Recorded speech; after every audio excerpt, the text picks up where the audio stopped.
Why am I applying the bond in this way? Why am I selecting this bond? So all the answers comes from these articles and the evidence that has been provided through these articles. So the 6 lessons, what are the 6 lessons?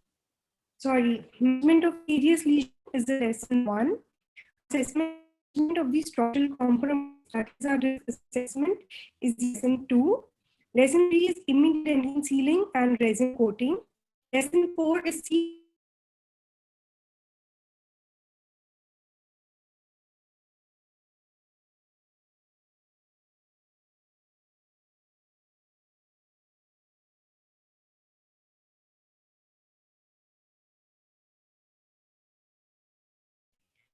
Lesson 4 is C factor control by decoupling and fiber reinforcement. Lesson 5 is enamel preparation and restoration. And lesson 6 is occlusal adjustment. So, when we see these 6 lessons, the most important is the management of caries lesion, and then comes our risk assessment, then is our immediate dentin sealing and resin coating, then the C factor, and last comes our how beautiful we've made an on day, or how beautiful does the color match.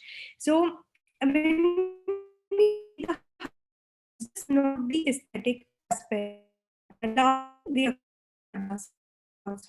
So before I start presentation, I always put forward this question: does composite bond stronger to dentine or the enamel?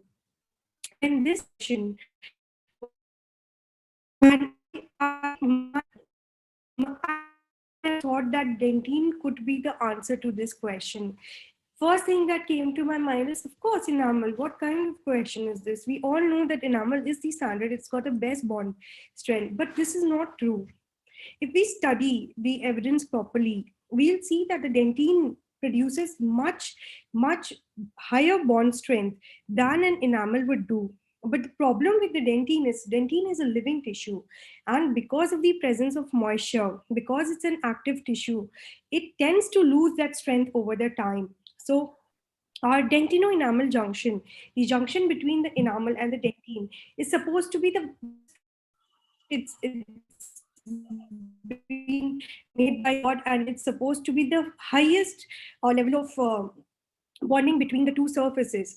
So when we measured what is the bond strength between the two, the dentine and the enamel at dentino-enamel junction, it was found that it was around 51.5 megapascal. So that strength became a gold standard for us, that we need to develop around 50 megapascals of strength for our composite restorations to stay back in the patient's mouth. Sorry, is everybody able to hear me? A little bit of problem. Sometimes your voice is breaking. Okay, so I'm trying that we do not have much disturbance, but I think my network might go on and off. Maybe you can try switching off your video. Will that work? Okay, that I can try. Yes. Okay. Yeah, just try, ma'am. Yes. So the basic idea is we need to get a bond strength to the dentine to about 50 megapascals over the time, even if it goes to 30 megapascals, which is equal to that of enamel, then also restoration should start. So the, now let's understand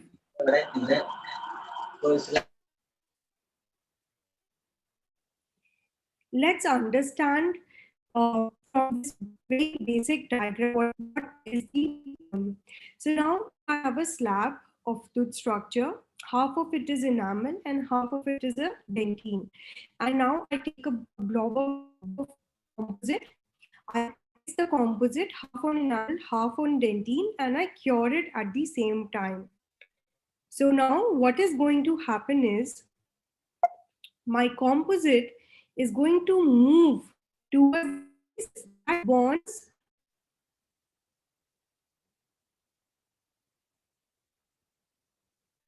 Can you hear me? No, ma'am. Composite is going to bond. That was the part we.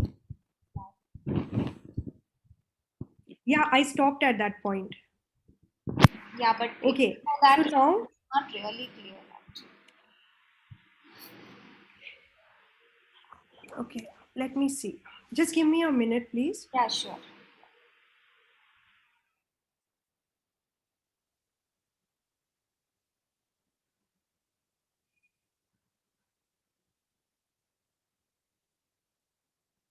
Okay, I've asked for alternative connection, so we'll just wait for some time. Till then, I'll continue. Okay. Yes, ma'am, sure.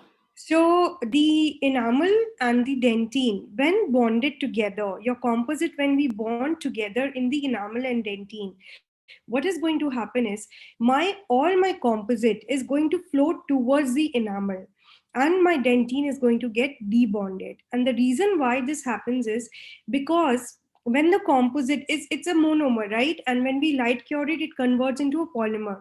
So between the pre-gel phase and the post-gel phase, there is some movement that is happening in the composite, and that movement, that when it happens, that contraction, when that happens, the composite will move towards the surface which is bonded faster with the tooth, right? So enamel bonds instantaneously with the composite, whereas the dentine takes some time to bond with the composite. And because of that, because enamel is bonded strongly, the movements of the composite start happening towards the enamel, leaving a very micro gap between the composite and the dentine. So now what is the solution? The solution is that we bond a composite first to the dentine. Wait for some time, let that bond become very strong between the dentine and the composite, and then add our next layer where we add on to the enamel. Okay, so that is the basic idea.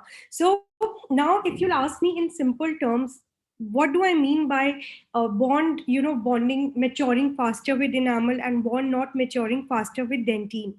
The analogy that I use most is between a Fevikwik and a Fevicol. Your imagine your bonding with the enamel is like a Fevikwik. It instantly bonds. But whereas dentine, it works like Fevicol. You stick two slabs of wood between the Fevicol. Then you tighten up with the saw and you keep it for some time and let it become stronger overnight, right? So that is because the Fevicol, it will create a very high bond strength, but it's not going to happen very quickly. It's going to take some time to mature. It's going to take some time to become set. So that time which is taken by the dentine to form the bond with the bonding agent is around 5 minutes. Minimum time is around 5 minutes.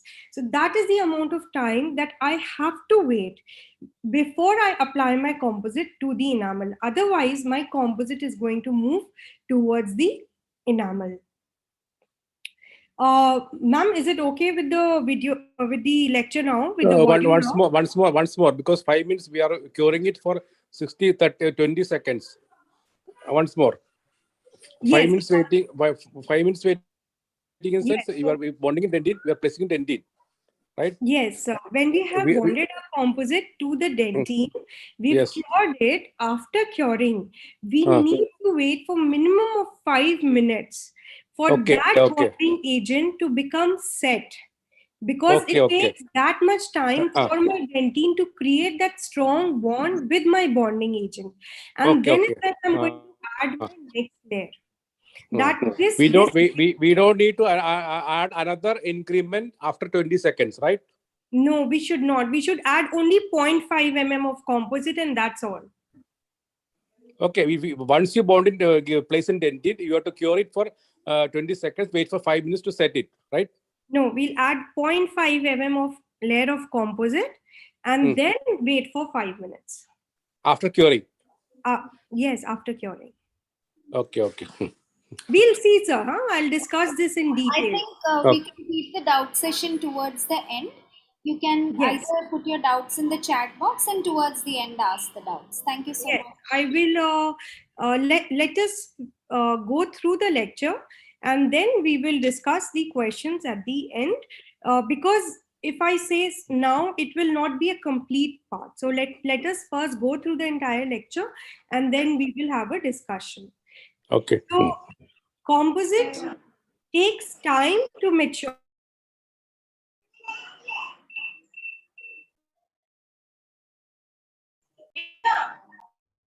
to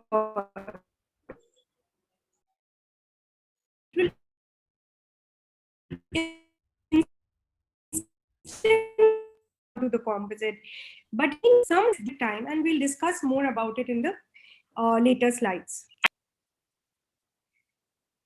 Adhesive dentistry could be expressed as a simple relationship between the bonds and the stress.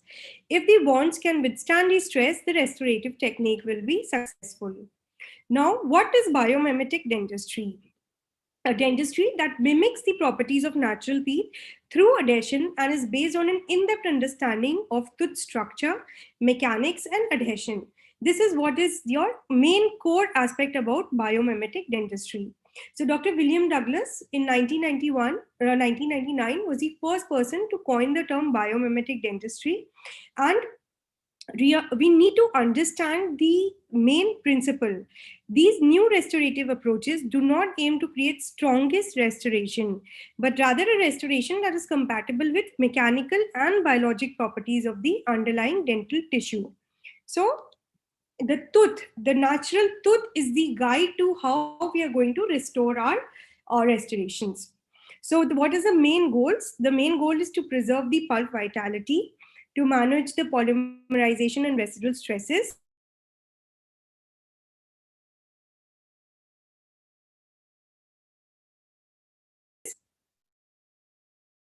repeating of the caries, No audio. always right? But how these, So breakage of audio. can you hear me? Hello? Can you Yes, repeat yes. this slide, ma'am? Yeah, Yes, this I slide have is not not audible. spoken. Not audible. I have not spoken on this slide yet. Yeah, the previous one also was Start not. start from the beginning. Start from the beginning. Yeah. So Since preserve the pulp Yeah, vitality. yeah, yeah. yeah, From the this second slide, this point. slide. Okay. Yeah. This So slide. what is the main goal?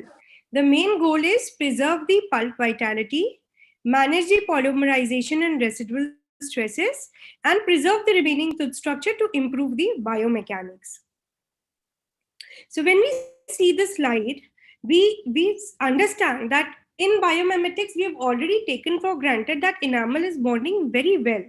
But we cannot always say that dentine is not going to bond, so leave it, right? So what best we can do to get a best dentine bonding is the goal of biomimetic dentistry. And why is that? Because there's so much of dentine.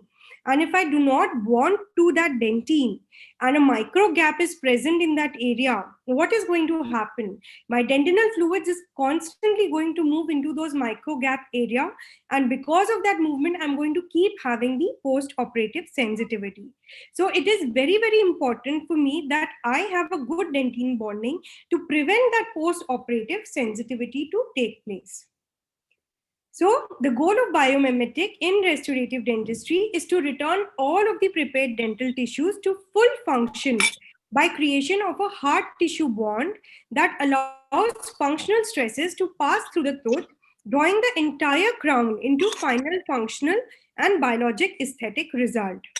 So, this is a very good article which was given by Dr. Pascal Magne at the beginning of the biomimetic era, which is, so everybody thinks biomimetic is a very new topic, but to be honest, biomimetic is very, very old.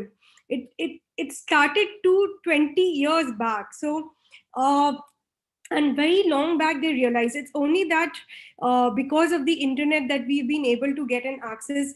uh, it's becoming such a new trend, but it's been there for years. It's just that we did not, most of the articles that I'm quoting is been written in 80s and 90s, so it's just that we did not study enough to understand. And the basic idea of Dr. David Alleman was he studied enough, and once you've read that much and you've collected all that information, collecting information and compiling it to get the best result out of it is a enormous task, and hats off to him for doing that. So when we talk about properties, what is the most important property that I would want to look into it? So whenever medical representative comes to me to sell a composite, the first question that I ask to him is, what is the modulus of elasticity of that material? Because this is going to guide me to where I'm going to use that material. So if it is an enamel, the modulus has to be more than 50. If it is a dentine, it has to be between 12 to 20 gigapascal range. So your modulus of elasticity is a guide to where you're going to use that composite. Okay. So to understand biomimetic dentistry, it is important that we know all of these aspects: the heterogeneity of tooth structure, the features of the tooth structure exposed after the preparation, and the bonding system, the characteristics of the adhesive systems that we use. So, very early, it's 1984, that we realized that the shape of the cavity is of great importance in conservation of composite dentine bond. So it's not written as a composite enamel bond or a composite tooth bond. The shape of the cavity was considered to be most important in the composite dentine bond. So we'll understand why the C factor plays a lot of role. So management of carious lesion, management of the structural compromise, management of post-operative sensitivity is all about biomimetic restorative dentistry. And when we add aesthetics to all of this, that there is where the bioemulation group comes into a role. So bioemulation group now is presently working to restore the tooth as it is with its similar optical properties. That is what they're looking into now. And to replace the dentine shape also as the way the dentine is, to replace the enamel shape as it was. So that is what we are going to look into the future of our dentistry. Most probably we'll have 3D printed dentine and 3D printed enamels that will replace the restorations in future. So biomimetic approach is a bottom to top approach. The establishing a bond requires time. If we understand this, we will understand all of the biomimetic dentistry. So whenever we say replacement of a restoration, the restoration could be of xyz any size. It could be as small as this, it could be as small as this, or it can be a medium sized cavity, or there can be a lot of loss of tooth structure, or there can be cracks present, or there can be a extensive mod involvement with cusp. So when we talk about restoring a tooth, we have to take into a lot of aspect amount, according to how much of the tooth structure is present, what is the type of the surface that is available for me to bond. So these are the things that I started looking into after I actually did my education. I finished my course with Dr. David. So because I also come from bioclear background and I had extensive training with Dr. David Clark, and I knew the benefits of BioClear, I could never take out my BioClear from my biomimetic. So my approach presently is a combination of techniques. I use both BioClear and biomimetic dentistry to get the best of my results. So when we talk about biomimetic, we'll see that we've already taken enamel as a granted. So it's a dentine driven concept where we talk about longevity, where we talk about bonding to dentine, where we talk about less post operative sensitivity, where we talk about dentine bonding agents. And when we come to enamel, we all know enamel bonding is not very difficult. But how are we going to prepare our enamel to get a better bond? How are we going to get the best contacts and contours so that the food lodgement is not there? How we are going to get, you know, restorations which are going to last long. So these are the concepts which we come from the bioclear. But when we apply both together, the biomimetic for the dentine and bioclear for the enamel replacement, I think I get the best of my results. So let's see, when there is very more of enamel and very less dentine, like in these cases, I would just go and put in the bioclear straight away. And in the medium sized cavities where you have more, a little bit of dentine exposed and you have a deep carious lesion but not too much of structural loss, then I would use both bioclear and biomimetic technique. And when I have a lot of dentine, very less enamel remaining, I would go ahead and start doing it completely biomimetic protocol, where would be indirect method of restoration. So let's look at a case. Both I'll be showing two cases. cases now. Both are direct methods, and both have a very different technique that I have applied to it for the same patient, contralateral tooth.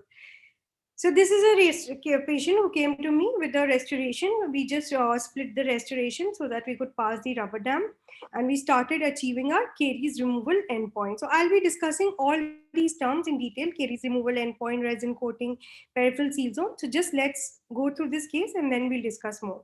So caries removal endpoint, I what we mean by that is we remove all the carious tissues that is present to a certain point.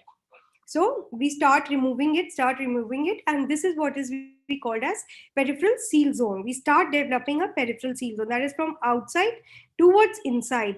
The 2 mm from the dental and enamel junction should be absolutely caries free. There should be no carious lesion. It should be sound dentine, and that is a sound dentine that we are going to get a good bond strength to. So that is my peripheral seal zone. So once I've achieved my 2 mm of sound dentine from my dentinoenamel junction, that is what I called as caries removal endpoint. And then once I've achieved my caries removal endpoint, I'm going to go ahead and do a good air particle abrasion. I went ahead, did my air particle abrasion, then I did my IDS. So immediate dentine sealing. What is immediate dentine sealing? I go ahead, use a gold standard dentine bonding system, that is my Cleophil SE system, and I go and prime the dentine. So I go ahead, prime it, scrub it for around 20 seconds, air dry it, apply my bond for 10 seconds, leave it there, do not air dry it, cure it. After I've completed my IDS, I apply a very thin layer of 0.5 mm layer of resin on the surface. And why do I do that? Because I want to protect my hybrid layer from the fluids of the dentinal tubules, the dentinal fluids coming out from the dentinal tubules. So I'm going to prime, I'm going to bond, I'm going to cure that bond, and 0.5 mm of composite I'm going to take and place it all over the dentine, and then just wait for 5 minutes and do nothing, because that 0.5 mm of layer is going to take 5 minutes to form a strong bond with the tooth structure for my hybrid layer to get established. So after I've waited for 5 minutes, I'm going to go ahead, apply the Everex Flow or my APX and restore all of the lost dentine. So once I replace all of that lost dentine, I'm going to now start doing my enamel replacement. So that replacement of the dentine is what I called as biobase. So this stage is what is we called as a biobase. So biobase is where you've replaced all of your lost dentine structure. So once we've done a biobase, we again go ahead, air abrade it, because we haven't etched our enamel. So now we need to etch our enamel. Now we are going to replace our enamel. So we are going to treat the enamel. Do we refine all our enamel margins? Go ahead, air abrade the enamel, remove all the prime and bond which was sticking to the enamel. Go ahead, etch it. I etch my enamel and then I bond my enamel. For enamel bonding system, any good company bonding system works. So enamel for you is never a problem. Sorry, I'm having some trouble with internet. Can you leave me your phone? Yeah. Sorry. So once your enamel is bonded, you can use any good bonding agent from any good company. It be 3M, it can be GC, it can be Dentsply. For enamel, everything works. You apply your bonding agent. You can even use single bottle system if you want, and then go ahead and replace the enamel as you want. Go ahead and injection mold it. And that is what we did. We did the BioClear technique of injection molding because I get beautiful proximals, and I love doing this technique for enamel replacement. I went ahead, injection molded the heated composite into that BioClear matrice, and this is the result that I got. Now, after we restored the premolar, we went ahead and did the same technique for the molar. But here we can see that a lot of occlusal involvement is there. So I just created my proximal wall, and then I replaced the occlusal enamel cusp by cusp technique. And that was my final restoration. Now, let's see the second case. Same patient, the adjacent tooth. control art. We removed the caries lesion, achieved our peripheral seal zone, that is our caries removal endpoint, where from my DEJ 2 mm, I have absolutely sound tooth structure, no carious lesion present. So once I've achieved my peripheral seal zone, I went ahead, did my air particle abrasion. After I did my air particle abrasion, I did my IDS, that is prime bond. I don't air dry my bond. I applied my resin coat. So that is my resin coat. Just very 0.5 mm of your thin flowable composite. And then I wait for 5 minutes. After this, I do not do anything. I wait for 5 minutes. And after that, 5 minutes, I'm going to add my next layer of Everex flow. So that is my bio base. So once I completed this bio base, in this case, I packed in temporary and sent the patient off. I did not do the enamel replacement. I placed in a temporary, I sent the patient off, I recalled the patient next day, I refined all my enamel margins, air abraded all the enamel margins, and then I did my injection molding. That is my edge, bond, and then injection molding for my premolar, and then injection molding. So here, because I did not have a lot of enamel, occlusal enamel involvement, I just went ahead and did my complete injection molding. And this was the result after my injection molding, finishing, and polishing. So you see, in I there are so many ways where you can achieve the same result. But if you want, you can do it in two techniques, in two appointments. If you want, we can do it in one appointment. So the basic idea between the two cases was when when I was doing the first case, I took a lot of time to do the first case. After I'd done my bio base, I all of my molar, I started doing the injection molding for my premolar. So between that time, already 20 minutes of time had lapsed before I treated injection molded the enamel for my uh, premolar. So because I took so much time in the first case, I knew that my composite was already setting, so I had given it enough time. So I went ahead and did my injection molding. But in the second case, I finished this case very quickly. I did not give the dentine enough time so that I could start doing the injection molding. So what I did, I packed in temporary, I recalled the patient next day so that my dentine composite is properly stabilized and it's become mature. And then I recalled the patient next day. So time is a very, very big factor when we start doing the dentine bonding and we start considering the dentine bonding. So this was a picture which actually changed my thought process. This is a slide from Dr. Junji Tagami's lecture where he shows that what how moist is the dentine, what are we bonding to. So what he did is he sectioned a tooth, a carious tooth, and then uh, took a red dye from the pulpal side and gave it a positive pulpal pressure, and then he observed it, and what he saw was the amount of fluid that was collecting on the surface when we have a normal pulpal pressure. So this is what we are actually bonding to in reality.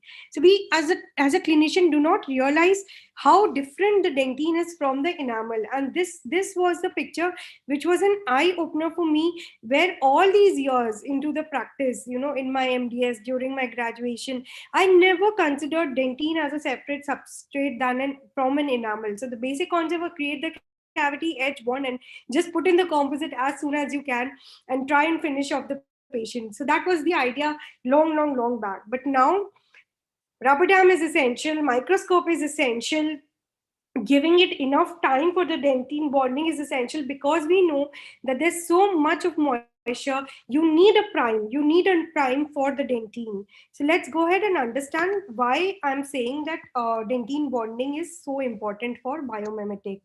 So this slide talks about the dentine bonding agents. So for enamel, it is very, very clear that to achieve a good bonding to enamel, I have to etch the enamel with 37% phosphoric acid for 15 seconds. But for the dentine, I don't want to etch the dentine.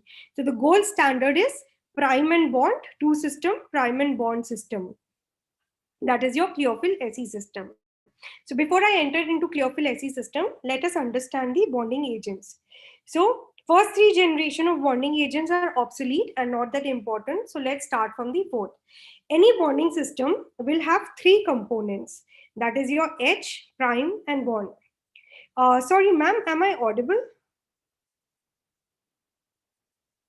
Yes, ma'am, you are audible. Okay, no disturbance now, right?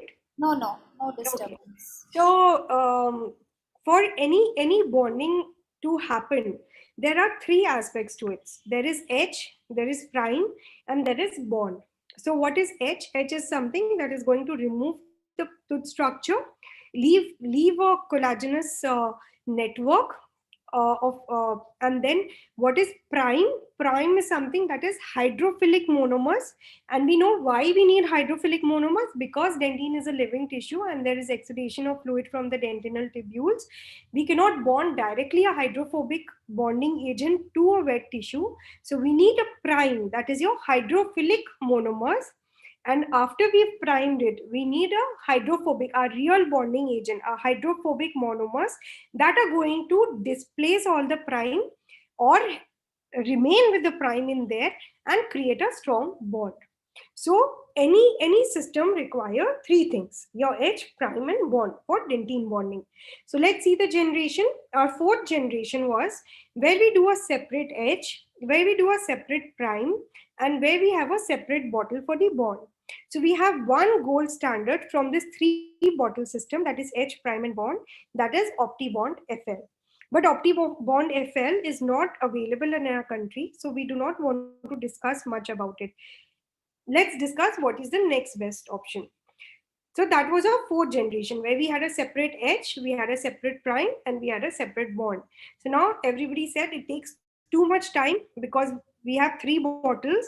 We don't want to have so much time. What we are going to do, we are going to create a fifth generation where we put prime and bond in one bottle. So that was our fifth generation where we would H the system, and prime and bond was in one bottle, and we had the fifth generation. So this is the system which because of which composites had lot of failure, because this fifth generation, the 3M bottle, you remember, with the orange cap, and sometimes that orange cap would fall off and all of the bond would evaporate. So that was the bottle, which was very widely used for many years, and that was the reason why we have so many composite failures, because that fifth generation bonding agent was very technique sensitive. It was something like a salad where it would not completely flow inside that collagen network that is formed. And because of that incomplete flow of the not the prime was also not working properly, even the bond was not working properly. So this fifth generation bonding agent is the major culprit of why we had so many failures. Now, so we had fourth generation, we had separate H, prime, and bond. We had fifth generation where we would have H and prime and bond in one bottle. So what did sixth generation said? Sixth generation said we don't want to etch the dentine. We are going to combine the H and prime in one bottle, make the prime a little self-etching, and we'll have a separate bottle for the bond. So your sixth generation was H and prime in one bottle and bond in one bottle. So this is our next gold standard. That is your Cleophil SE bond system. Now, they said that even this takes a lot of time. So we are going to have something H prime and bond, sixth generation, all in one bottle system. So after that, everything takes time. We have now one single bottle, that is single universal bottle, where you want to etch, you don't want to etch, you don't etch. Everything is in one bottle, you just make one application. So again, this system is a very big failure. From our latest clinical evidence, if you read the paper by Dr. Van Merbeek 2020, you will understand that for the dentine, still there are only the single bottle systems have universal bonding agents have completely failed for dentine, and we have only two systems, that is your OptiBond FL and your Clearfill SE system, which are our two gold standard. So these are the two bonding systems that I would want to use for my dentine. Okay, so this is a, because the generations were so difficult to understand and communicate, Dr. Van Merbeek, he made a new classification, which is your H in grins, three step, that is your fourth generation, prime and bond. sorry, and two-step, where this was your fifth generation, where prime and bond was combined into one bottle. You etch and then you prime and bond together. In the sixth generation, you do not etch, you have two bottle, prime and bond. Or in the sixth generation, where you don't etch, where prime and bottle was again combined into one bottle, which was again a failure. Or you had the last, the universal, where you want to etch, you don't want to etch, you want to selective etch. There's only one bottle, which is also self etch, everything in one bottle. So that was your multi-mode system. However, now we with the GC has launched a new system which is called as the I'm forgetting the name. It is a universal prime and bond system, which means it's a multi-mode, but a two bottle. So there'll be another classification where instead of this self edge, we are going to have this similar to two bottle, prime and bond, but multi-mode. Whether you want to edge, you don't want to edge, but two bottle, which is prime and bond. So that is the newest actually classification which has been added to this. So this is the OptiBond FL and your Clearfield SE. These are the two major bond system. So besides this, what I use in my practice is something advanced than Clearfield SE system, which is your SE Protect. So why I want to use an SE Protect is because when I use this SE Protect, there is something called as MDPB in this, which is also antibactericidal, and it functions as MDP functions, but it has a better bond stability. So, but this bond system is not available in India, and if you want to use this bond system, you'll have to get it from United States. So that's a very big disadvantage, and to bring it into country is a big a disadvantage. So the when we are going to use Protect, we don't need to put chlorhexidine. But when we are using only Clearfield SE bond, we need to apply a layer of chlorhexidine and then prime and then bond. Because I use this system, SE Protect system, I do not apply the chlorhexidine. That's the only major two differences that you would want. Other than this, Clearfield SE Protect also has something called as sodium fluoride, okay, nanoparticles of sodium fluoride, which is supposed to form a super dentine layer. So if you happen to have anybody coming from US and you have sources, I will suggest you to get this Clearfield SE Protect into your practice over the SE bond. And if you don't have Protect, till then you can use Clearfield SE bond for your dentine, but make sure you first apply a chlorhexidine layer, leave it for 30 seconds, and then prime and then bond.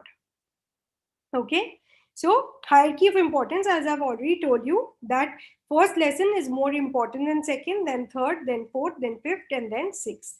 So let's go into clinical application. First thing first is, before doing and putting it so much time and effort into the tooth, we really need to test whether the tooth is vital or not. So we go ahead, use this endofrost and test the vitality of the tooth. So once we have ascertained that the tooth is vital, I'm going to start removing my carious lesion. So this is a very good paper, a guide to how you're going to remove it's based on modified Hall's technique, this paper. So it's a good guide to how you're going to achieve your peripheral. So we do not rely much on the visual or the tactile methods, because it is not possible to check the hardness on all the surfaces under the cusp areas, and there are so many areas points that we cannot check that hardness. So this is a very inconsistent technique. If somebody has to ask me that what is the correct method and the cheapest method, that would be your caries detector dye detectors. And if you would ask me what is the best method presently, then I will say fluorescence is the best method. You need to buy an equipment, or your microscope should have that fluorescence ability, which will illuminate the porphyrins from the bacteria, and that is the correct method or the best method. But till the time you're not able to bring it that expensive equipment into your practice, your caries detecting dyes are the cheapest and the most reliable method to achieve this. But it has to be used with lot of understanding, because if you apply a caries detector, there are the basic idea of caries detector is it has a polypropylene glycol, okay, and that is going to go ahead, and acid red is going to go ahead and going to stain all the organic tooth structure which is present. Now As you go deeper into the dentine, your calcification, amount of calcium present already decreases, and you have a lot of natural organic structure which might not be carious, right? So if you start removing all the pink, you're going to have a pulpal exposure. So we need to understand where we have to stop, and this paper is a guide to where we have to stop. So the concept of peripheral seal zone is from your dentino-enamel junction about 2 mm into towards the pulp, you should have almost no pink showing. It should be a very, very sound tooth structure, because all these studies which show the bond strength to around 50 megapascal or 45 megapascal is not to carious dentine. It is to the sound dentine. So this peripheral seal zone is where you're going to have a very, very sound bond. So even if the inside of this zone is slightly carious and you're not getting a very good bond strength, this zone is going to prevent the seepage of the food or the bacterial invasion again inside, and this might give a chance of this area to remineralize inside the tooth. Okay, so what is our aim? To create 45 to 50 megapascals in the area of the peripheral seal zone. So where do we stop? You know, where why I'm saying 2 mm inside, this is my dj, and 2 mm inside my dj, this should be absolutely caries free. And where I have to stop my caries removal is when my Williams probe reaches 5 mm from the occlusal and 3 mm from the proximal. There is where I'm going to stop my caries excavation. So that is my caries removal endpoint. I do not remove any of the carious lesion which is present in these areas, because if I go further, I am going to risk the pulpal exposure. So the chance of preserving the pulp vitality is going to get lost. So that is my stop point, central zorb zone. That is your 5 mm from the occlusal and 3 mm from my axial. And all of the zone of the sound dentine from the dentoenamel junction 2 mm is going to be my peripheral seal zone, which is going to be caries free.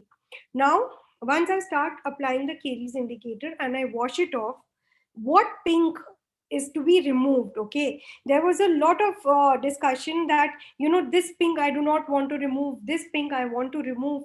So what happened is, a group of dentists, this is a paper by Momoy, a group of dentists in Japan sat down, and is an excellent group of restorative dentists. They created a consensus where all of this pink is where I have to remove. This pink, what I call as pink haze, is going to be my stop zone.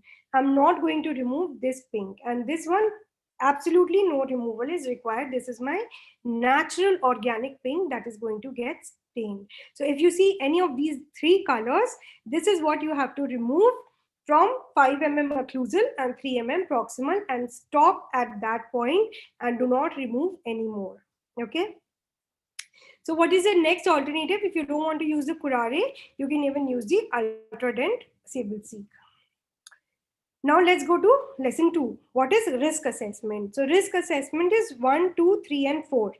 So if you have a crack into the dentine, or your isthmus is more than 2 mm, or your cuspal thickness is less than 3 mm, or your box depth is more than 4 mm, if any of these 1, 2, 3, 4 is present, it means there is a loss of tooth structure. There is a compromised tooth structure. You have a horizontal or a vertical tooth loss. And what I am going to do for that is, I am going to go for indirect restorations if any of these is present. So let's understand with the clinical.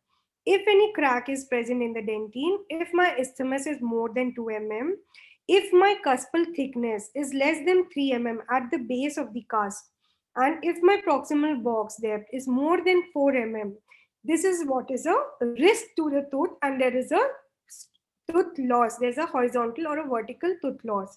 So what am I going to do if any of this is present?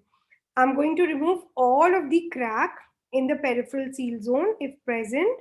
I'm going to go ahead, consider doing a fiber reinforcement if the isthmus is very wide. I'm going to consider doing a cusp capping if my cusp thickness is less than 3 mm at the base. And if my proximal box is more than 4 mm in depth, I'm going to do a deep margin elevation.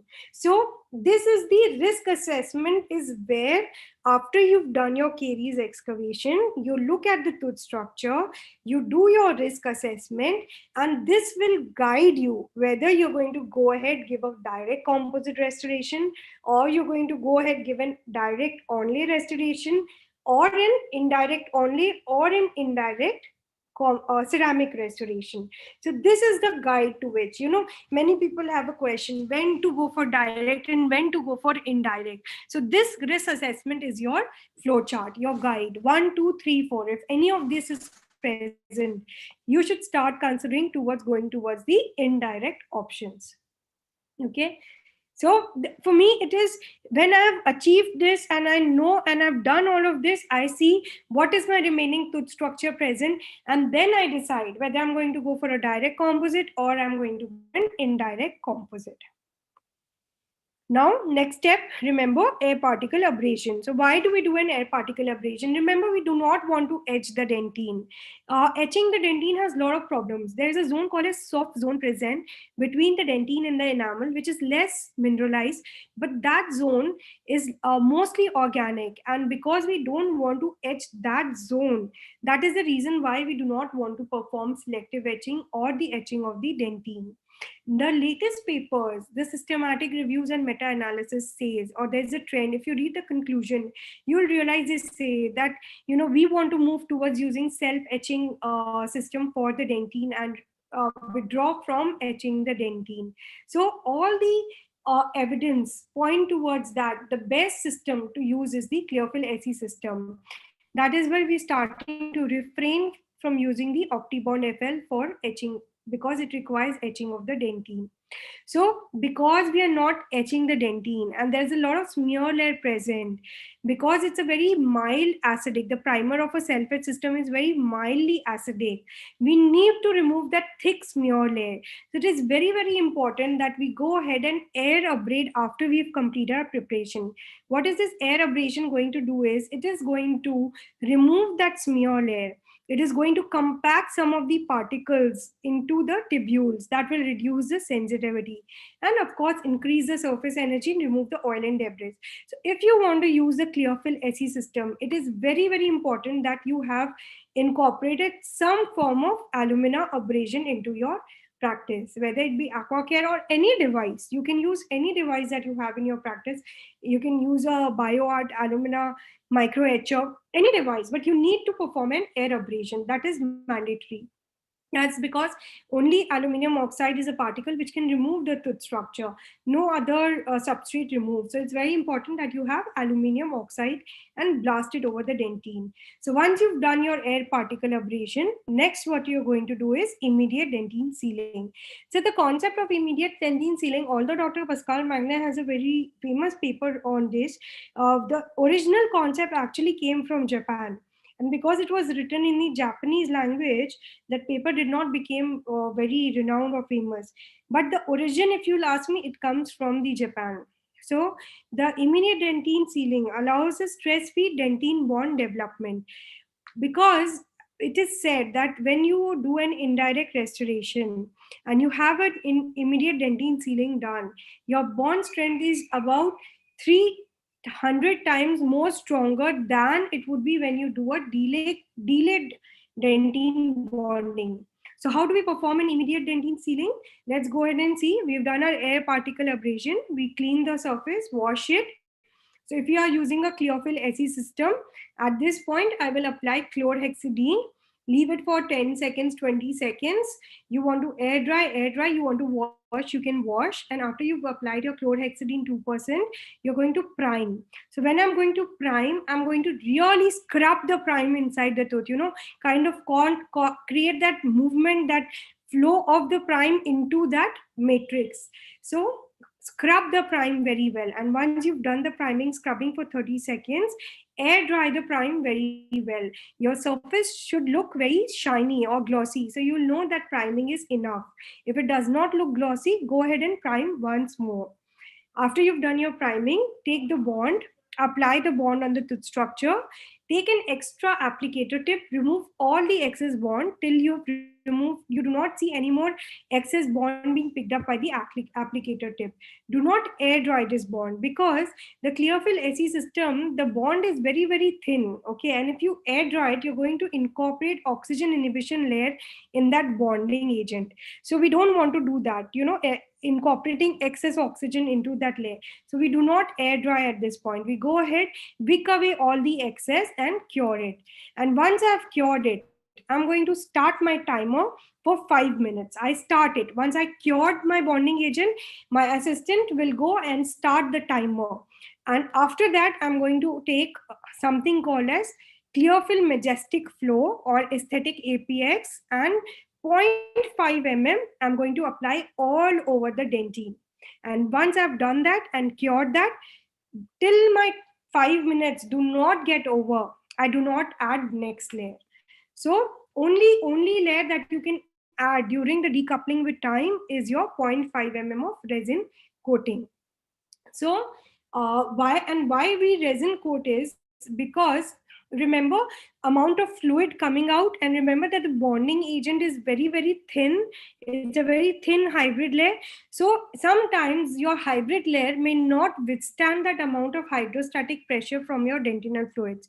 So to withstand that pressure, you give 0.5 mm of your resin coating, and that is called as a fail safe mechanism. Okay, so that is the resin coating layer. So decoupling with time will start. Why do we want to decouple? We've already explained, because we want the hybrid layer to mature, and that takes time. So in that low C factor, I'm going to wait. So now, why 5 minutes? Why the time is 5 minutes? Because many studies were conducted, and bond strength was measured at different time, immediately after curing, 1 minute after curing, 2 minutes or after curing, 3 minutes after curing, 4 minutes, 5 minutes, 7 minutes, 10 minutes. If you'll see, there's so many papers which have determined the bond strength at different time. So the best judge was that after 5 minutes, 90% of the stress gets eliminated. So this was a clinical acceptable benchmark. 30 minutes was 95, but 30 minutes nobody can wait in the patient's mouth, right? For 30 minutes for it. So clinically it was not acceptable. So 5 minutes, it was observed that 90% of stress is eliminated. Okay, and this is the reason of the resin coat. So what is the material that we are going to use for the resin coat? This is a Majestic Flow. In India, we do not get it by name of Majestic Flow. It is called as Aesthetic APX. So if you'll ask the representative, they will provide you the Aesthetic APX Flow. Okay, this is a very famous paper which I recommend everybody to read. It's by Dr. Jaisurya. He's from Bangladesh. He went all the way to Japan to do his PhD under Dr. Jinji Takamati, and this is very interesting paper that they published on secure bond, because they observed that after they apply a thin layer of flowable composite, the bond strength was much higher. So, and this created a fail-safe mechanism. So it's very important to understand that after this, you need to wait for 5 minutes, decouple with time, and then add the next layer. So this is a very nice picture. It's by my friend Dr. Ashley Chung, which shows you different zones. So until I actually realized through the learnings of Dr. David, I never understood that there can be so many aspects to the bonding. I'm in the same tooth, I'm going to bond to enamel, I'm going to bond to soft dentin, I'm going to bond to sound dentin. Are these different areas going to create that bond at the same time? No, they all form bonds at different times. So how I change my technique is, maybe today I will just first let this area cure. Maybe I'll just apply composite in this area, wait for some time, let it become little matured, and then maybe apply on this area. So that is how, as you become more aware about the tooth structure and understand the tooth structure, understand as a substrate, you will start applying into your practice. So this is what we call as hierarchy of bondability. So what is biobase? Your immediate dentine sealing, your resin coating, your deep margin elevation, and all of your dentine replacement together is called as a biobase. So once I've done my immediate dentine sealing, the pink represents my immediate dentine sealing and resin coating. I'm going to start filling my dentine. Okay, I'm going to start replacing my dentine. So I'll apply in 2 layers. Okay, I never bulk fill my dentine. because I want to set it in low C factor, I'm going to replace first one layer and then another layer. If I have a flat preparation, I'm going to do my ideas and maybe just apply one layer of Everex Flow. If it's a class 2 restoration, there is two ways how I can apply it. I can either first just directly replace it either with APX or with the Everex Flow, or alternatively, I can first create a wall. But the rule is this wall cannot be more than 1 mm in thickness. You cannot add more than 1 mm thickness in this proximal wall. So by the time you're doing your decoupling with time, you don't want to waste 5 minutes. You can start applying your band and start restoring this and then add your dentine layer. So there are two ways to do it. But because I follow the enamel replacement with injection molding technique, it is not possible to build 1 mm of wall with injection molding technique. 90% of my cases, you will see this method where I do my IDS, I replace my dentine, and then I do my injection molding. So if you're using still using the technique or using sectional matrices or a metal matrices, the Palloden system. If you're using those system, then you can apply this, create 1 mm of proximal wall, and then build your bio base. Okay, so there are two ways where you can do this. Now coming to the lesson 4. The lesson 4 is your dentine replacement. Okay, so three things that we already discussed was the ideas, the resin coating. Now coming to deep margin elevation and my complete dentine replacement. So whenever I'm going to do my dentine replacement, I'm going to take care of my C factor. So forget about the numeric 1 2 3 4 5. Just simplify it according to Alleman's way, where you understand whether the cavity is in form of a cup, it's in form of a bowl, or it's in form of a plate.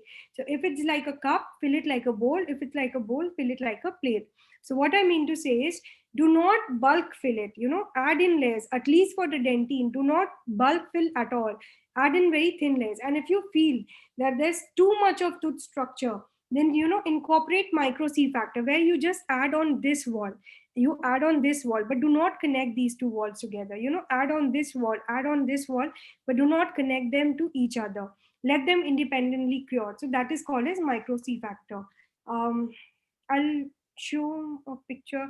So I'm missing in this slide, but maybe later I'll show you a picture on micro C factor. So what is micro C factor is, you apply very small increments. I'll show you in a case where I've used this technique of micro C factor, a large carious lesion. I did not fill the whole layer 1 mm. Instead, what I did, at one wall I applied, on other wall I applied a little bit composite, cured all of them together, and then applied all together. So I'll show you a case on my. So for the dentine replacement, I have three options. Either I can use Everex Flow, I can use Everex posterior, or I can use APX. So these are the three recommended materials: fiber reinforced materials, or an alternative is your APX. So if you'll see, 90% of the studies on dentine has been done with APX. Any paper you pick up, you'll see 90% of the studies have been done with APX, because APX, the way it is made with the barium glass and the consistency and the features it has, it's supposed to be a perfect dentine replacement material. But suppose you want to do a deep margin elevation. What is the choice of my material? I will use APX. I will never use a Everex Flow or an Everex posterior, because deep margin elevation is my external surface. All the fiber reinforced composite has to be covered with your highly filled composite. You can never have an external surface as a fiber reinforced composite. Okay. Now coming to the most interesting part, rebond. A lot of people have a lot of speculation on why we are using rebond. It doesn't add to a strength. That small piece of rebond does it do anything over there? Lot of controversy regarding the rebond. I will highly suggest reading papers by Dr. Sema Belli and Dr. Ali Sadar. Both of them are PhDs from Japan, and they have done their PhDs under the Dr. Junji Tagami and their universities. So very, very important concepts have been given by them regarding the rebond and its use, and why it is very advantageous to us in C factor management. So you'll see in a lot of cases that a very small piece of rebond has been placed at the bottom of the cavity. And when I post these cases on social media, there's a lot of fun or mocking that has been made, why this rebond there, and it's helping in strength, because many people think that that piece of rebond has been placed for the purpose of the strength. But that is not true. That simple piece of the rebond that has been placed at the deepest part of the carious lesion is why, because I want to create a fail safe mechanism. What is the meaning of my fail safe mechanism is, this rebond is a polyethylene fiber. Okay, it has a very high modulus of elasticity. What we mean by that is, this rebond piece, if you'll try to break it with your hand, it is impossible to break it. In fact, you'll need a special scissors called a rebond scissors to cut that, even that rebond. So that small piece of fiber, what is going to do is, it is going to protect my pulp from the, suppose I did a restoration today, and 10 years later that restoration is going to fail, or patient bit into something very hard where the restoration is going to fracture. That piece of rebond is going to direct away that fracture line from that pulp. So even after 10 years, 20 years, when I'm having to replace that, you will see that my pulp is still protected from that. The bio base is still present over there, because the rebond is present. So this is number one reason why I want to put that piece of rebond there. Another reason is, if is because of Dr. Ali Sadar. If you see his paper, you will realize that where a piece of rebond is placed and is cured just right next to the tooth surface, the C factor is so low, is so changed, because you have put an inert material into a composite. Okay, and that inert material is going to prevent the shrinkage or the contraction of the composite.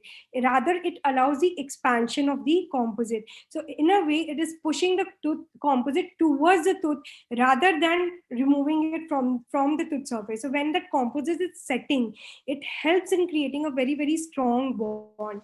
It helps in maturing of that bond. When you see his papers, you'll realize that you get a very, very high bond strength in that area when you place in a small piece of rebond. So that is the reason why, in the deepest area where we want a good bond strength to develop, we are putting that small piece of rebond. So a lot of reasons why we are using that. And always a lot of speculation on which rebond to be used. What we want you to buy is this 3 mm, sorry, this THM quality 3 mm rebond. And it's around 22 centimeter. You can use up to 30 preparation. So the cost effectiveness is very, very high for that very small piece of rebond. So that is the reason you will see in many of my cases I've used in a rebond. So the last part of your dentine replacement is your deep margin elevation. So if your proximal box is more than 4 mm in height, what you want to do is have a deep margin elevation. So you go ahead and create at least 2 mm of your deep margin elevation. So now in this case, if you see, the proximal box is very deep. Okay, here is the cavity, the proximal box is very deep. But if my onde has to go more than 4 mm, I will not be able to get a good isolation. Plus there will be a lot of forces that will generate in this line angle. So I'm going to raise my box, I'm going to add a composite over there, raise it high, and then on that my bond will be, my onde will be seating. So that is the basic idea about deep margin elevation. So the cavity, if you have a, you some people may find very difficult to do a deep margin elevation because of these reasons. There is a gingiva present there which does not allow your wedge to be seated. So what you can do is go ahead, do a bit of gingivectomy, and then your wedge can be seated. Or alternate technique that I use in my practice is, I don't do gingivectomy always. What I do is, I try and separate the fiber in that area, and then move the gum away and try to pack in two hemostatic cords, retraction cord, create a sickle, kind of use a sickle seller to separate that fibers in that area, and then pass my matrice and injection mold directly. So this is a very technique sensitive. As a starter, I would say initially I would do this technique, but slowly as possible, I'm starting to move towards this technique where I do not cut the gingiva, create a kind of gasket around that tooth structure, and try to pass in my matrice. So these are the two ways. So two things that you have to take very important care is the surface roughness and the correct emergence profile. Why this is very important is if your emergence profile in the deep margin elevation is not correct, you will not get a good onlay. Your technician will have a lot of problem creating. Suppose your emergence profile is very straight, then what will happen? Your technician will have to create a very mushroom type of preparation only to get the contact with the adjacent tooth. So it's very important to have a very correct emergence profile. And trust me, this is the most difficult thing to get in the practice, to get a correct emergence profile where your technician can create a perfect seamless onlay is the biggest challenge in the practice. So these two things will come with practice and requires a lot of patience to get that into practice. Okay, so these are the two things that you have to consider. To summarize the bio base, you have your air particle abrasion, you complete your IDS. In the Everex, you put in a small piece of rebond. If it is a deep cavity, you complete your deep margin elevation, and then you complete your dentine replacement, and all of this together is called as the bio base. And once you have completed all of this, now is when you make a decision whether you're going to go for a direct restoration, you're going to go directly fill the composite or the tooth, or you're going to go for an indirect restoration depending on how much tooth structure is left. So now moving to the enamel replacement, you will have four options. You can go for indirect composite or a ceramic restoration. You can go for a semi-direct composite restoration where you create your composite restoration but outside the patient's mouth, chair side but outside the patient mouth, or you do a direct restoration on the same day, or you do a direct restoration but on the next day because you want to mitigate the C factor. Just 1 second, please. Auntie, auntie, sorry. So you have an option for inlay, onlay, overlay, or veneerlay. So the difference is inlay where you do not have any cusp involvement, onlay whether one or more cusp is involved, overlay when all your cusp is involved, veneerlay when your all cusp is involved, but also your buccal surface is involved. So these are the different terminologies that is presently present. So this is a picture from Dr. Federico Ferrari's article, and you will see there are beautiful restorations, beautiful margins.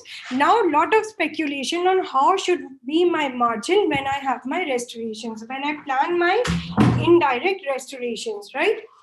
So these margins, to be honest, you have to sit with your dental technician. What kind of machine and what is the capability of that machine which your dental technician has? Is it a 4-axis, 3-axis, 5-axis milling? What kind of milling can that machine do? This comes from a very clinical experience that I can give you because I have an in-house technician and we do an in-house milling.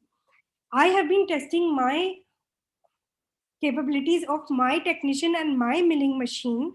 And what I realize is that whenever we mill, we have these thin margins. You will never, my machine is not able to give me this perfect kind of restoration. So I know that my machine requires minimum of 1 mm of this margin. But if you have a very good dental technician who is able to give you an onlay, which he can make in a very thin margin, you can go ahead and try that. So it is a lot of dependency on these design, on what kind of work your technician can give you. Okay, so my technician give me best when I give him this kind of radial shoulder, maybe not this thick but kind of thick. He gives me best when I have a composite only to be made and I give this margin. He gives me a very good restoration. Sometimes when I want to preserve this ridge, there is no caries involvement, this is the ridge up design that I will give him, but I will give this only in composite but not on the ceramics, because sometimes ceramic seating cannot be so perfect. So the type of onlay that you make or the design that you make, there are many margins. You can give a margin like this, you can give a margin like a shoulder, you can give a margin like a bevel, you can just give a flat margin. all of this can be incorporated. There is no hard and fast rule what margin you have to give.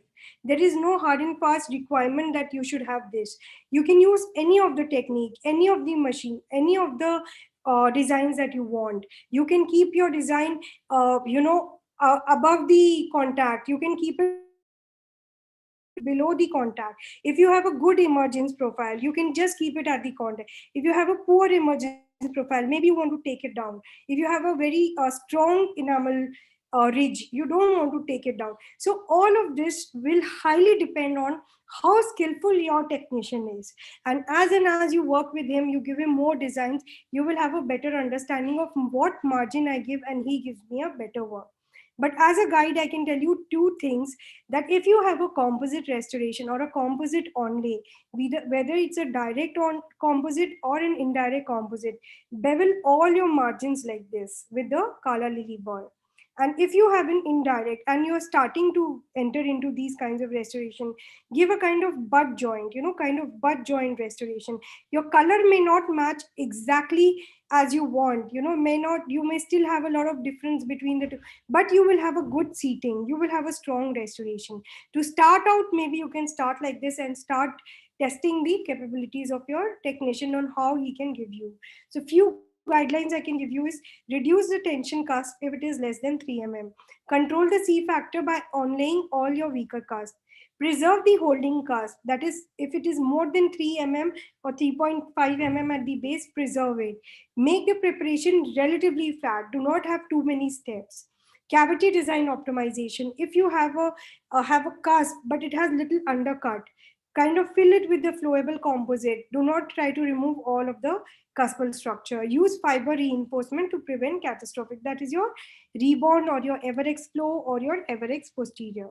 So these are few guidelines that I will suggest. So if you have a structure which is completely destroyed, you're going to do your ideas flowable, and kind of keep it very smooth, flowy and curvy kind of preparation. Smooth and fluid curve, you see, these are the two terms which you want to incorporate. Do not have too many steps. So now you can either take your digital impression or your analog impression or do a direct restoration as you want. And suppose you want to temporize it, something that I use in my practice is temp it.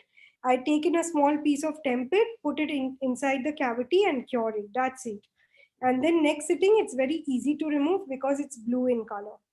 And once the patient comes to you in the next sitting, give it a good air abrasion, because air abrasion is going to regain the access to unreacted double bonds, allowing the chemical bond to the biobase. So you have a lot of cured composite on the surface. So if this cured composite is not going to bond to your onlay, so to make it bondable, you're going to again do an air abrasion. So very, very important step.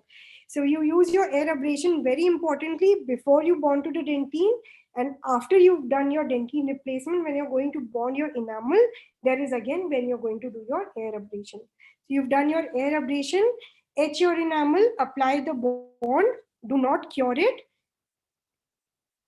do not cure the bond. These are the steps that you do for your ceramic or your composite. That is, on the tooth side, you did your air abrasion, you edged the tooth, you applied the bonding agent, did not cure it. And on the restoration side, for the composite, air abrade the composite, apply a silane layer, apply the bonding agent, do not cure it. Take a heated APX, put it on the restoration and seat your restoration and cure everything together. And when you have a ceramic restoration, you have to use hydrofluoric acid, etch your ceramic restoration, put it in the ultrasonic water bath for 3 minutes, apply a phosphoric acid. So this is 1 minute, it's not 3 minutes. Apply phosphoric acid for 1 minute, wash off everything, apply silane, apply bonding agent, do not cure it, apply heated APX, and then put it on the restoration on your tooth and cure everything together. So when you have a ceramic restoration or a composite restoration, your curing time is around 60 seconds for each surface. So once you've seated it, you clean all the excess composite with your floss, remove whatever excess composite. So because we are not using a dual cure agent over here, you're using a heated composite, a single cure composite, that's your light cure composite and not a dual cure composite, you have lot of time to remove all the excess composite from your restoration. So remove and clean all your excess composite and cure 60 seconds from all the sides, because 60 seconds can generate a lot of heat, give little air along with the light, curing light. So that is how you're going to seat your restoration. So this is something, a technique called as indirect technique, or your semi direct technique, where what I did is, there was an amalgam restoration. This is directly pictures from the article which has actually described this technique. The author completed the bio base. Once he completed the bio base, he did his enamel refinement, enamel preparation. He took a alginate impression, put a silicon dye into that alginate impression and created an index. And once this index was created, he put a composite into that index and created this kind of restoration externally in the patient's mouth. And once this was done, he cemented this in the patient's mouth. So this is a technique that you can do chair side. So once you've done and you've taken the impression, you ask the patient to wait for some time, create this in your clinic at the same day, same appointment, ask the patient sit down, put the rubber dam and do the bonding again. So this is what is called as a semi direct technique, and that is the way you do the bonding. Lastly, coming to the occlusion. The occlusion is very simple thing that I'm going to say in occlusion is, use a three paper technique. What is a three paper technique? Once you've completed your restoration, take one bite paper on one side, mark all the, ask the patient to bite on the restorative side, remove all the interferences. Once you've done that, now take two articulating papers on the restorative side and one paper on the non-restorative side. Ask the patient to bite or chew on the non-restorative side. You will see some interferences that has happened on the restoration. Now clear away all those interferences. So this is what is your three paper technique that Dr. David Alleman. So this actually comes from Dr. John Coyce. The technique comes from Dr. John Coyce. So now let's see a case. This is the patient who came to me. She had an amalgam restoration, and one fine day she fractured her cusp, and this was a carious lesion. Um, and after we started doing the carious lesion removal, as we remove, we use a caries indicating dye to create a peripheral seal zone. So you see 2 mm from the dentin enamel junction, everything is clear, very sound tooth structure. And we also started clearing away the proximal box. And once we did that, removed it, this was my caries removal endpoint. We went ahead, did the air particle abrasion, we did the priming, we did the bonding. This is the resin coating. After resin coating, we wait for 5 minutes, let this mature, and then we took in another strip of, because it was such a deep lesion, we took in a strip of rebond, placed it at the base, and we created a bio base. After this, I packed in temporary, sent the patient off because it was almost 2 hours. After that, I recalled the patient next day, air abraded all of this, opened up all these fissures in the enamel, air abraded it, and did my etching, bonding, and injection molding. After this, I did my finishing and polishing, and this was the result. So this is how we biomimetically restored this tooth.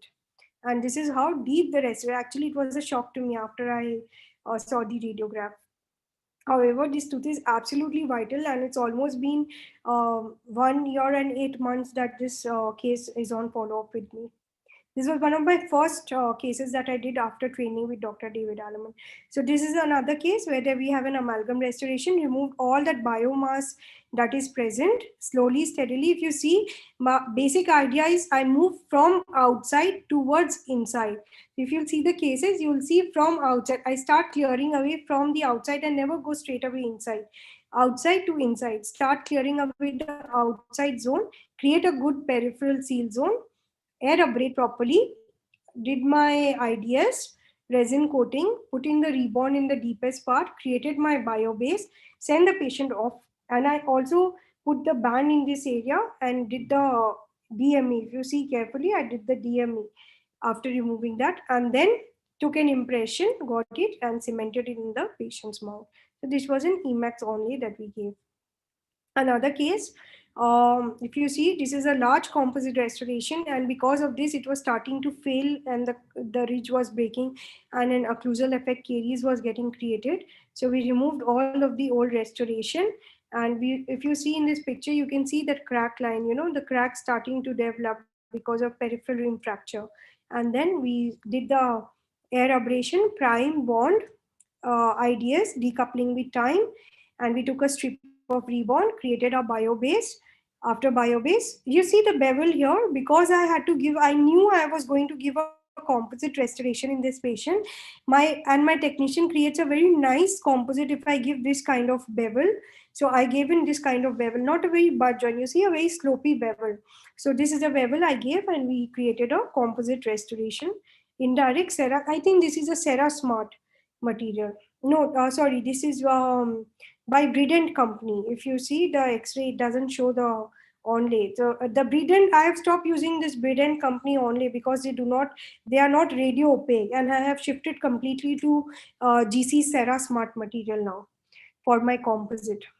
Another case, this is a case where I want to show you how we use the micro C factor. We did the deep caries removal. We were almost 5 mm in from the occlusal. We stopped at that point, did not go ahead, only cleared from this picture to this picture is only clearing of the peripheral seal zone.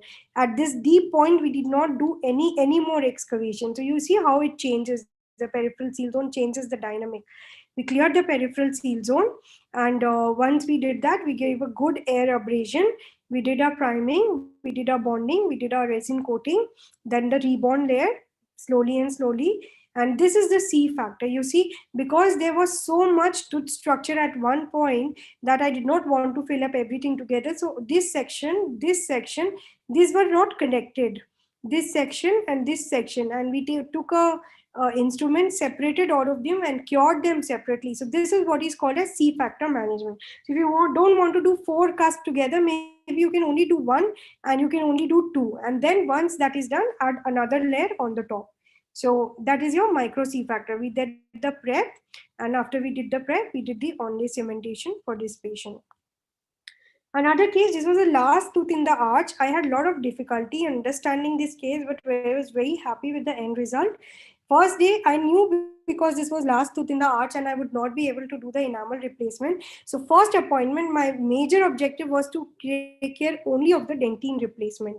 So I went ahead, did my caries removal endpoint, achieved my peripheral seal zone. That was my end point. I gave it a good air abrasion.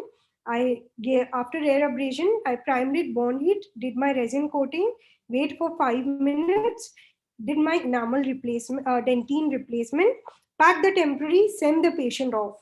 I recalled the patient next day, did in multiple isolation. I knew this was the last tooth in the arch.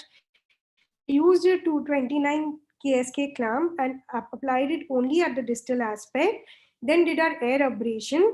After air abrasion, we did a deep margin elevation. In this case, I realized that we had to do deep margin elevation, which I missed last sitting. So I did my deep margin elevation of 2 mm.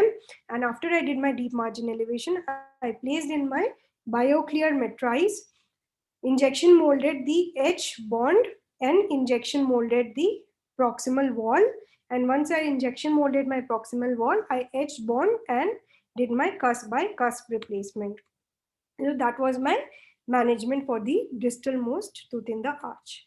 And that was the final radiographic image. Coming to the last case, this is an MOD kind of preparation. This was a very recently done by a dentist just 2 months back. And when we started removing we saw a lot of remaining carious lesion present. So we cleared, and as you see that the base was becoming thinner, we reduced this cusp. This was also a risk factor assessment. The base at the cusp was less than 3 mm. We reduced those cusps, and these were stronger, so we let them sit there. So once we did that, we went ahead, air abraded it, did our ideas, did our deep margin elevation. And once the deep margin elevation was done, what I realized was that suppose I wanted to give an indirect onlay in this case, I had to cut a lot of cusp at this point of deep margin elevation. So because I wanted to preserve all of this tooth structure, I again elevated my margin. You see, I put in the ribbon matrice and elevated that margin so that I would not have to cut away those cusps. And then I made my impression for my uh, indirect only composite only. So that was the final preparation, and after that I received my onlay. I did the air abrasion, etching, priming, etching, bonding, and that is a seating of the composite only and the finishing after the adjustment, occlusal adjustment, and that is the final result that we achieved after our complete seating and polishing. So with this, I would like to complete my presentation, and we are now open for all the questions that you have.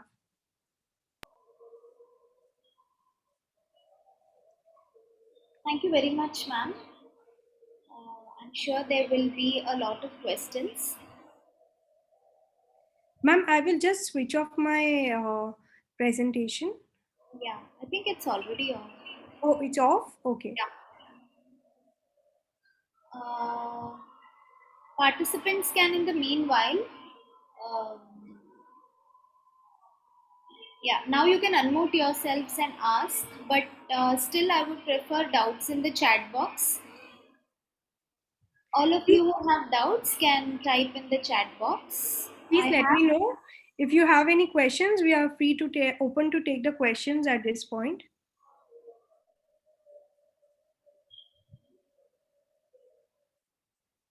yeah, I have a question, ma'am. Yes, please. Yeah, in young permanent teeth, the pulp horns are very high. So, will it be possible to get 2 of dentin from DEJ, or are there any modifications for young permanent? Yes, when we talk about young permanent teeth, first thing that you always need to take is care of is the IOPA, and check if they have a very high pulpal horn. And if you feel that if there is a high pulp horn, you might want to just keep it to 4 mm of your occlusal depth. You would not want to go to 5 mm to the occlusal depth restriction. Maybe I'll modify it to 4 mm or maybe 3.5 mm from your DJ. I am sure you will still have 1.5 mm of tooth structure available to be have a sound dentine. So that should not be a problem.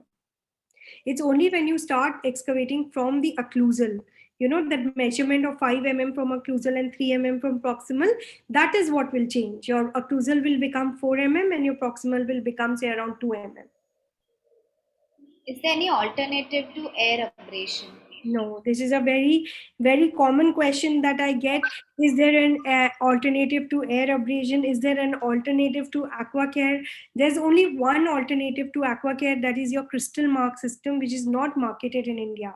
So the next best is aqua care. If you don't have aqua care, what I will suggest is have to have two systems. One is for prophy and one is for your etching, that is your abrasion. So you can use a bioart system for your air abrasion, and for your prophy, you can use an NSK system or a woodpecker system. What material is used to elevate deep margins? So my choice of material is APX, and if I don't want to use APX, I will use the bulk fill from 3M. Can you tell about managing pulp capping close to the pulp, and in such cases, whether Yes, so more we do not. protection will be needed or not? Yeah, so we do not use calcium liners. Okay, we do not recommend using calcium liners.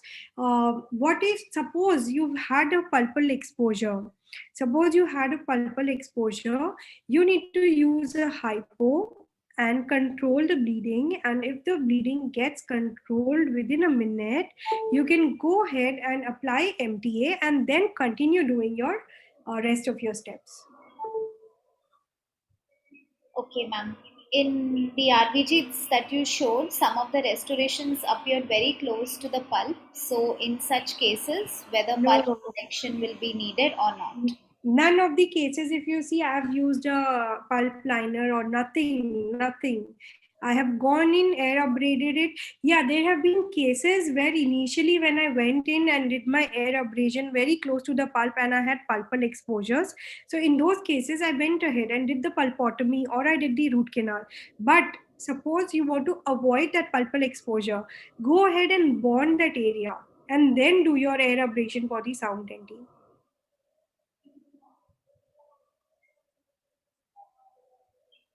Okay, ma'am. I think.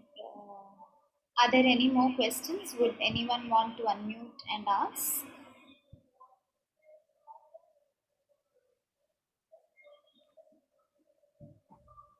Most of these amalgam restorations that you see, that you're replacing biomimetically, you'll see that they have a very sclerotic dentine at the base. And there'll be loss of tooth structure, there'll be a lot of cracks present in this, but the pulp will always be vital. So you can go ahead. Initially even I was very apprehensive, but now because I know that amalgam, you will always find very hard sclerotic dentine at the base. Don't fear, go ahead and kind of line it up. I have for my own follow-ups now of 2 years. So it's this technique has given a lot of success to me in my practice. There's another question. Don't you use dual cure to cement indirect onlays? Yes, so why we don't want to use a dual cure is there are two reasons. Because dual cure cements, their advantage over my direct light cure composite is no better. What I mean to say is, whether if you take the color stability, whether you take the solubility, whatever technique, whatever aspect of dual cure you take, is it's not better than the light cured resin cement. Okay, so that is why my choice was never a dual cure. The only place that I use a dual cure is in case of a post, where I have to give a post, then is when I will use a dual cure cement. With the light cure cement, I get so much ability. I have an indefinite time to clean away all the excess cement. The only trick is to hold the onlay very stably over the tooth structure. So if your assistant is able to hold it down and you are able to clean away very nicely, you will have one of the best and easiest method. The dual cure cements do not give much advantage chemically, physically, or mechanically over a light cured cement. The bonding, the all the aspect, whether chemical stability, whether color stability, whether the solubility, whether the shrinkage, none of this is better than your light cure. And you're using something which is a highly filled material, right? When you use a light cure material, dual cure resins are not so highly filled, so you'll never get a better advantage over the light cured material. Uh, What is your opinion on using light cure calcium hydroxide in deep caries, right? So we do not use, as I said, we do not use calcium hydroxide at all.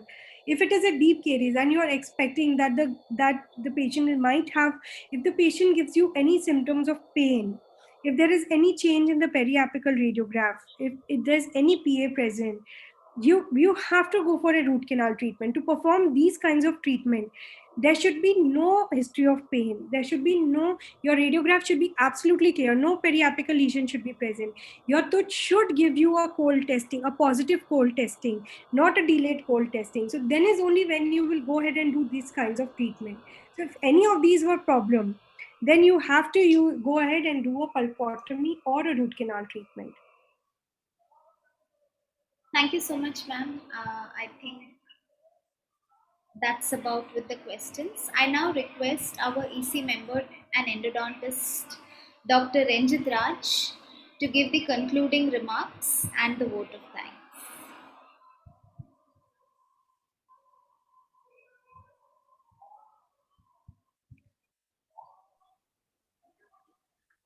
Good evening, all.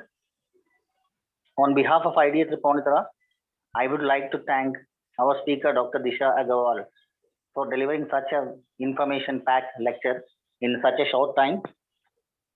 I think 1.5 hours was not enough for showing all her cases. It was such a treat to see all your cases, ma'am. We could see from your cases that a lot of hard work and pain would have gone into managing such cases. And a lot of information was there in the lecture, like bio-based, immediate dentine sealing, and many information. and lots of articles you have mentioned. So thank you once again for giving us such a wonderful class. And I would like to also thank our President, Dr. James Thomas, our Secretary, Dr. Anu, and our CD Chairman, Dr. Krishna Kumar, for bringing such a wonderful speaker to this platform.